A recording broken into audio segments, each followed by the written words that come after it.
দিনটা ছিল যখন আমার ওমকে মাসিরা নাচাতে আসে। তো সেদিন ছিল মানে আমার ওমের 9 দিন বয়স।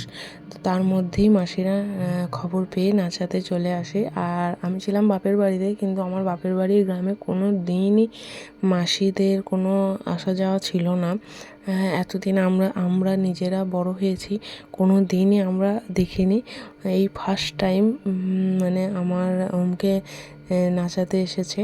আর অবশ্য আমার শ্বশুরবাড়ির গ্রামে ওরা গিয়েছিল, খবর নিয়ে এসেই তবেই চলে এসেছে আমার বাপের বাড়ির গ্রামে। যেহেতু পাশাপাশি প্রায় আমার শ্বশুরবাড়ি আর বাপের বাড়ি, সেহেতু ওদের আসতে কোনো অসুবিধা হয়নি আর কি। আর আমি যেদিন মানে আমার ডেলিভারির 2 দিনের দিন ওরা আমার শ্বশুরবাড়িতে যায় খবর নিতে, দিয়ে খোঁজ খবর নিয়ে এখানে আমার বাপের বাড়িতে ওরা আমার ওমকে নাচাতে আসে।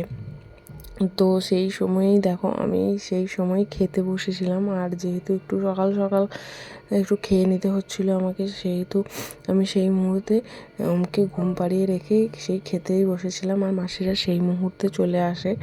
আর যাই হোক, মাসিরা যখন এসেছে ভালোই হয়েছে। আর আমারও প্রথম অভিজ্ঞতা। আর আমার ছেলেও মাসিদের আশীর্বাদ পেয়েছে, এটাই অনেক।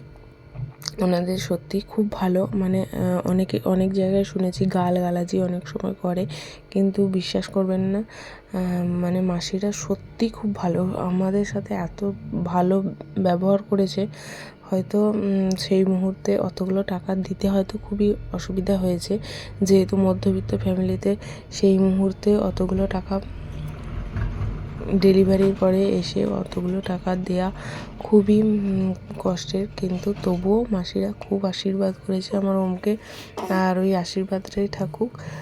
আর টাকা তো যাবে আসবে, এই স্মৃতিটুকুই থেকে যাবে। আর এই স্মৃতিগুলো আমি তোমাদের সাথে সব সময় শেয়ার করি। হয়তো দেরি হয়, কিন্তু আমি সব কিছু আমার স্মৃতি হিসেবে সব কিছু শেয়ার করে রাখি, যাতে আমি ভবিষ্যতে আমার এই ছোট ছোট স্মৃতিগুলো দেখতে পাই।